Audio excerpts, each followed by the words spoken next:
When does your wife need you most? Does she need you when times are easy, or does she need you when times are tough? Well, she could really use someone right now. Okay, so should you build yourself now, or should you build yourself when you don't have anything going on? Build yourself now. Your strength is needed when the worst times are here. The best you is needed in the worst of times.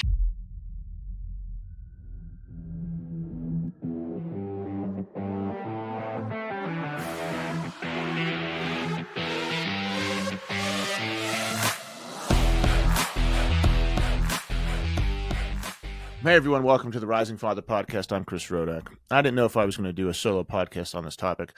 I was writing down content for a reel, and then I started journaling about it. And then I just had so many mixed thoughts and craziness. I said, I just need to get this all out in one shot. So I'm talking about it now. And that is, I was going to make a reel about the habits that we pass on. And I do that a lot. But in this reel, I wanted to really talk about, what are you leaving your kids? Not financially, not legacy-wise, but what are you showing them today that they're going to be doing 20 years from now? Whenever they go off to college, what are they going to be doing? What are you gifting them? Not $1 million inheritance. What actions are they going to be taking? So your kids leave for college. You drop them off. What are they going to do that day? Or the next day. Say you drop them off at night on a Sunday. It's Monday. Are they thinking, well, it's Monday morning. Dad would be up working out right now. Mom would be up working out. I better go work out at the gym. I want to be like mom and dad. Or they think, well, dad usually sleeps in, doesn't comb his hair. He's usually hungover. He's rubbing crumbs off his stomach. I'll just sleep in like dad does. What are they going to be thinking? What are you leaving them with? You're leaving them with a memory. That's the gift you give them. The most important thing we're giving our kids is the memory of what we do. Not what you did back in high school, because no one cares about that. No one remembers that. Not what you did in college. No one remembers that. I talk to so many guys and they'll say, man, I used to be so in shape. And I'll say, yeah, look at yourself now. So yeah, I know, but I know what to do. I know what I need to do. I did it back in college and high school. And I'll ask them, okay, how long have you been struggling with your weight? 20 years. They're 40 years old. The last time they were in shape was whenever they were 20. I say, but I know what to do. I just need to get myself to do it. How old are your kids? 8. Have your kids ever seen you in shape? No. So the only memory your children have of you is of this fat, undisciplined, sloppy guy. Yep. And you're saying that at some point you're just going to figure it all out on your own. You're going to have that light bulb moment, and all of a sudden you're going to get disciplined. This is me talking to other guys, but it's also what I went through. I was ripped back in the day, back in my 20s, early 20s, and then I went 10 years of being in shape and out of shape, mostly out of shape. And I look back in my photos, and I don't remember being that fat. I sent a really fat picture of myself to my friend group who've known me since elementary school. And I said, why did you a-holes let me get this fat? They said they didn't believe it either. They looked at this picture and they said, oh my God, we didn't realize you got that fat. Because they just remember me like I am right now, which is the best shape of my life. I'm ripped. I got a 6-pack. They don't remember me at my fat pictures. And I said, why did you guys let me get that fat? But there's a lot of fathers out there who have the image they have of themselves is from whenever they were at their best shape. And this memory of who they once were carries them throughout life and somehow stops them from taking care of themselves. Doing affirmations is good.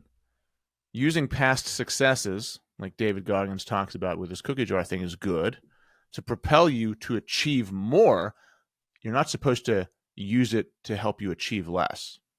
You don't say, because I achieved this massive thing in the past, I'm not going to do anything today. You say, because I achieved this massive thing in the past, now I have the strength and the memory of myself to propel me through this resistance, this risk I'm trying to take, so that I know I can achieve more. You use past successes to create more success. You don't use past successes to do nothing. That's what a lot of us do. We say, I go back and look at this photo of me whenever I was a junior in high school and I had a metabolism. I was ripped. That it doesn't matter. It doesn't mean anything. There's another guy who is wealthy business owner. He's also got a massive family. He has 7 kids. His wife's pregnant, sick. He reached out to me and asked if he wanted to, inquired about my program. So I was talking to him about it, and he said, "Well, I don't know if right now is the right time because things are crazy, things are chaotic. My wife's sick, and it's just so crazy right now. I don't know if it's the right time for me to do a program." So I said, "Okay. So when does your wife need you most? Does she need you when times are easy, or does she need you when times are tough?" "Well, when times are tough. When does she need you now or on vacation when you guys are laying at the beach sipping margaritas and you don't have any issues?" "Well, she could really use someone right now." "Okay, so should you build yourself now or should you build yourself when you don't have anything going on?" Build yourself now. Your strength is needed when the worst times are here. The best you is needed in the worst of times. Many guys are living their lives in the worst of times. What habits are you leaving your children? Whenever you drop them off, what are they going to do that day? Whenever they go to the cafeteria for the first time, their first day at the college cafeteria, what foods are they going to reach for? That's their very first meal without your guidance, without the judgment of you hanging over them, without these rules that they used to live by. My son Nathan, if I let him right now, he would eat 10 Costco-sized chocolate chip cookies and 10 Costco-sized pieces of pizza every single meal. He'd be 500 pounds by tomorrow if I allowed him, like a puppy dog. He can eat, man. He's an athletic, vibrant, amazing young boy. And just like me when I was his age, I just loved to eat. And for me, it was because I was fighting over food from my brothers. We were all just constantly survival of the fittest, scrapping and fighting over food. But he loves food. He's in great shape right now because he does CrossFit, he does jiu-jitsu, he plays basketball all the time. And he's only 10 years old. Like any young boy, he would just continually eat snacks and McDonald's and milkshakes if I allowed him to. I could say, "Nathan, you're a little kid. I want you to have fun. I just want you to enjoy yourself." And that's it almost sounds noble when we say that. "Say, Nathan, I just want you to enjoy yourself. I'm not going to, as a parent, get in your way." "Okay, so what does that mean?" "Well, you want McDonald's? Okay, I'll drive you to McDonald's and give you this poison to put inside yourself. You want a milkshake? Sure, I'll give you a milkshake. You want pizza, chips, ice cream? Sure, I'll give all that to you. You want to skip your CrossFit session tonight? Sure, you can stay home and play video games. I don't want to get in your way of living a fulfilled, healthy life because obviously I don't know how to do that. Look at me. Does it look like I know how to live a healthy, fulfilled, disciplined life? Obviously not. So I'm not going to attempt to teach you that. I could do that, or I could give him some guidelines, encourage him for the positive, discourage him from the negative. We can't just allow our kids to do whatever they want because what they want to do is play video games and eat candy and cookies, and they want to enjoy the things that us adults made for them to get them addicted to sugar and doing nothing. It's not their fault. It's what we gave them. I didn't have all those things growing up. We had video games, but our video games are nothing like they have now. They've got VR headsets, and if I had access to an iPad whenever I was his age, I probably would have been stuck in my room playing it if I didn't have someone telling me not to do that. And if someone, wasn't encouraging me to go outside and get fit and be healthy and play basketball, and I had access to the video games, that kind of stuff, I would have stayed inside all day. If I was 10 years old, 26 years ago, and someone put a 1-gallon bucket of peanut M&Ms on the table, I would have eaten the thing until I throw it up. I guarantee it. And that's what I wanted to do as a child. Some parents out there would say, that's what he wanted to do. That's not a bad thing. No, it is a bad thing. It's me killing myself. Our responsibility is to make sure our kids are healthy, are happy, are disciplined, can persevere through resistance, aren't emotionally crippled, have control over themselves, are set up to live an abundant, happy, confident, fulfilled life. Now, if I just read a book and do nothing and tell them these things, it's not going to sink in. They're not going to have the skills they need. They have to watch me live that. If I tell my daughter has a lot of self-control, if I tell her to um, eat healthy, I say, hey, don't, just have 2 pieces of pizza. Don't have 8 pieces of pizza. If I tell her that and then she watches me eat an entire pizza, what I said is gone. She doesn't remember. She's just going to have the memory of me eating an entire pizza. So what are we leaving them? Here's how you can judge that. What did you do today? I don't care what you did yesterday.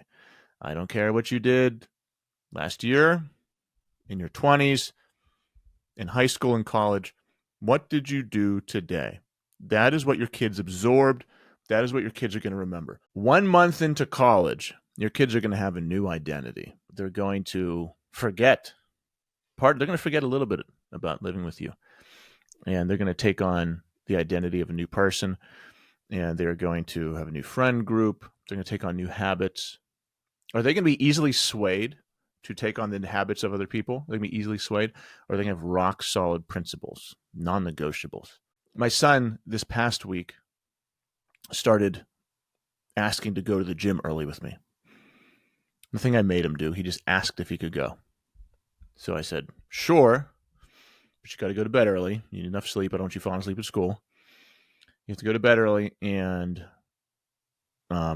if you're going to come, I'm going to teach you how to actually do some workouts. We're going to do some really lightweight. We're going to do some dumbbell press kind of things and just basic workouts, not thrusters and deadlifts and that kind of stuff. Like super lightweight. Like this morning he did 5 pounds. I was doing incline dumbbell presses. Did 105 8 times, by the way. Might want to brag about that. But I gave my son 5 pounds. And he laid down on the bench. I was just holding his hands, and he was going up and down, posted about it on my Instagram. So I have him doing that. The point of this isn't, I don't want him to get jacked as a 10-year-old boy. I'm not taking him to the gym with me to get jacked. He's asking to come with me because he just wants to spend time with me. So I'm not going to stand in front of that. I said, Nathan, sure, you can come spend time with me. So he woke up. We were there at 4:15, did our workout, had an amazing time, and came back home. Got home at like 5:15 because that's when Sarah goes to the gym. He went back to sleep for about 30 minutes and woke up again. I got to work, started making some content. But he loved it. When he was there, I filmed him some. He filmed me some, which was great because I'm usually using my tripod. So in between sets, he was like filming me do my workout, and I was filming him. In the content business, I got to have videos for content. And it was just a great time. Last week, he asked to come. I said, sure. So I tried to wake him up at 4:15 to go to the gym with me. He wouldn't wake up. I was shaking him. He just was sleeping. So I said, this kid needs to sleep. I'm just going to let him sleep. I'm not going to dump ice water on his face. So he slept.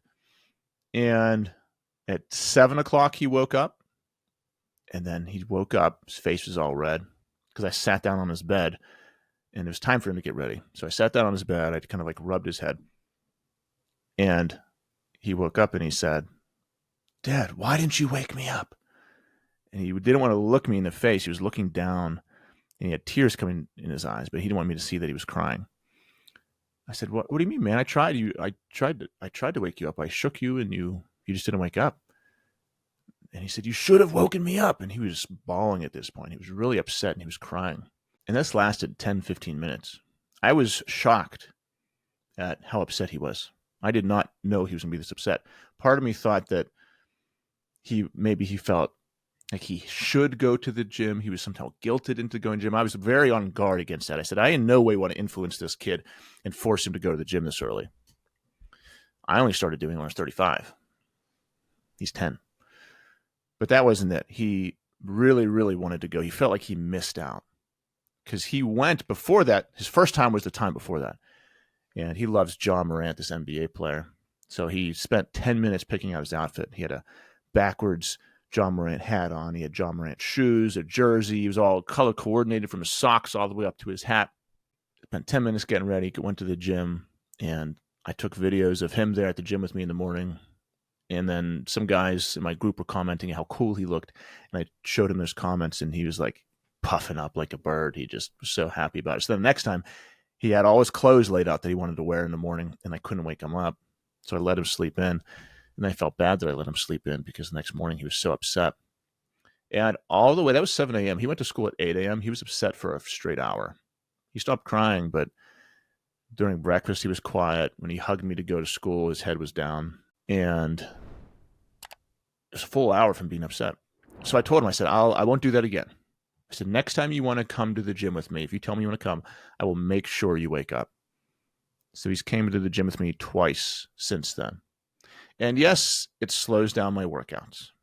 Yes, I got half my workout done this morning. I have to go back. Today's my push day. I do shoulders and chest on the same day. So I was able to get through the chest portion. And since he was with me, it took longer. So I'm going to have to go back and do the shoulder portion. But it is 1,000% worth it. He's 10 years old. If he goes to college when he's 18, that means I have 8 years left. And he's asking me to wake up at 4 a.m. and go to the gym with his dad. And on his way out the door today, he came back to me 3 times to give me a hug and tell me how much he was going to miss me at school today. Just buried his head in my chest. I hugged. He didn't want to let go. And that's after we went to the gym early today. I built a swing in his room. I got Lauren this indoor hammock swing for her to read books on. And I also posted about this because I wanted to surprise her. She told me she said, Dad, if I want anything in the world, it's this indoor hammock swing. So I got it, ordered it from Amazon. It's only $35. And hung it up in her room. So she came home from school and saw this hammock swing. She was so excited. She put all her stuffed animals in it and she was swinging in it. She loves it. And Nathan said, hey, Dad, can I have one? I said, you can if you earn the money for it. Because he gets other things. They're not 50-50 in what I buy them. I'll buy Nathan things that are specific to him, like basketball clothes. Lauren gets Barbie dolls, all kind of things. So if one kid gets something, it doesn't mean the other kid's automatically going to get it. And I make sure they know that. So at this point, they're pretty equal in the amount of money we've spent on them. And we just bought Nathan something. So after I got this, and Nathan asked for it, I said, you can, but you have to earn it. So we do habit checklists with them where if they complete a set of habits each week, they get $5. And I also, for the couple times he came to the gym with me in the morning that he recorded, I said, I'll pay you for that. Since you recorded me, I'll give you $5. So he was at the gym with me for an hour and 50 minutes. I said, here's $5, which is actually more money than I used to work. I used to make work in McDonald's. I used to work in McDonald's. I would work for an hour and get $5.15. So after taxes, we're pretty much making the same amount of money. My 10-year-old boy. So I built this hammock. Nathan earned enough money from his various tasks, and I hung the hammock up with him. He helped me do it. We had to clear out his room. We hung it up. And he said, after it was up, he was so excited. And he said, Dad, I can't wait to sit in this swing with you every single day and cuddle you. That's what he said to me, 10-year-old boy. He said, Dad, I can't wait to every single day sit in this swing with you and cuddle you. I was like, oh my God, I'm so lucky. There's probably going to be a moment, I'm starting to tear up. There's probably going to be a moment in the future where we get into a big fight or something, where, the relationship changes, but I'm going to try my hardest every single day to make sure that does not happen. So right now I'm treasuring this relationship that we have and making sure I'm growing it. So I said, man, my son wants nothing more than to just spend time with me. And that's why he wants to get up in the morning. That's why it's just so he can spend more time with me. Whenever he was 7 years old, we used to work out. We did 365 days straight of working out together. And most of those days was 5 a.m., really early in the garage. That was before I started going to the gym, when I was just working out in the garage. And he loved it. He would kind of complain when I woke him up, but then he loved it. And I think he misses that a little bit. Now I think that's why he wants to go to the gym with me in the morning. And I'm not going to discourage that at all. I'm going to realize the overall concept, the important message of why he wants to go to the gym isn't to get jacked and ripped. It's just so he can spend time with me. So while we're at the gym, I'm not going to be busting his balls about lifting more weight, about working hard, about discipline. No, I'm just going to let him enjoy himself. It's the same strategy I used to get my kids into jiu-jitsu, introducing golf to them, basketball, anything I think is good for them that I want them to be a part of. I don't force it on them. Music, I don't say you have to do this. I do at the beginning. Okay. So I had to, like, at jiu-jitsu, I forced them to go to the first couple. It wasn't when I say forced, it sounds negative. It wasn't where they were fighting me. I just said, we're going to jiu-jitsu. And then they said, okay. And there a couple times during the first 4 weeks of jiu-jitsu, and they've both been in it for 3 years now, both love it. During the first 4 weeks, there's probably a couple times when they said, Dad, I don't want to do this anymore. And all I said was, okay, we're still going to go. And that was the end of it. And we still went. And eventually they began to love it once they saw the power that jiu-jitsu gives them over kids. My son and daughter, new kids will come in who are much bigger than them. And my little daughter can sweep them, put them on their back, and get them in a choke. It's a massive, it's a superpower. It's like being an X-Men, just having this knowledge you can have.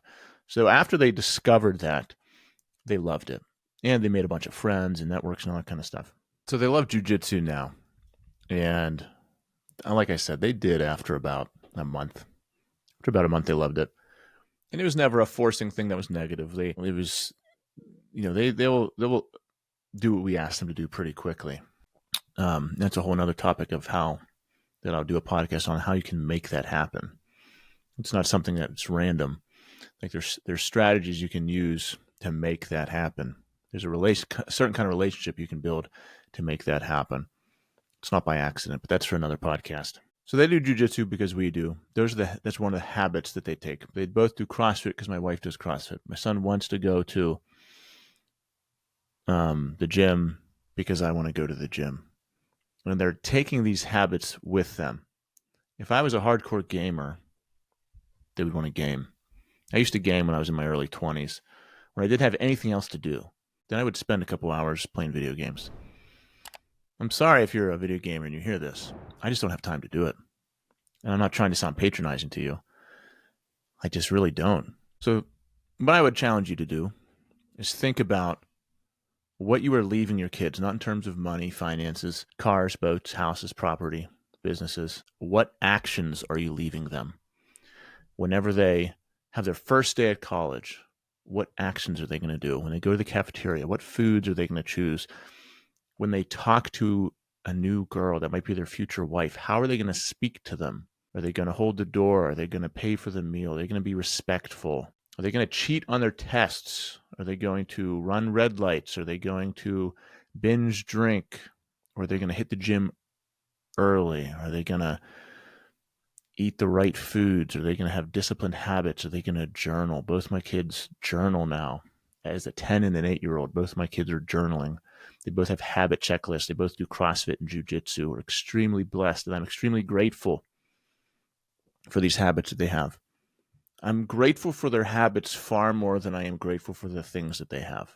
You can always get more things, especially if you live in the United States or a first world country. There's an abundance of things you can get. What you want to leave your kids is the legacy that matters, and that is who they are as a person. So what did you do today to do that? And that's what I'm going to leave you guys off today. Have an awesome week.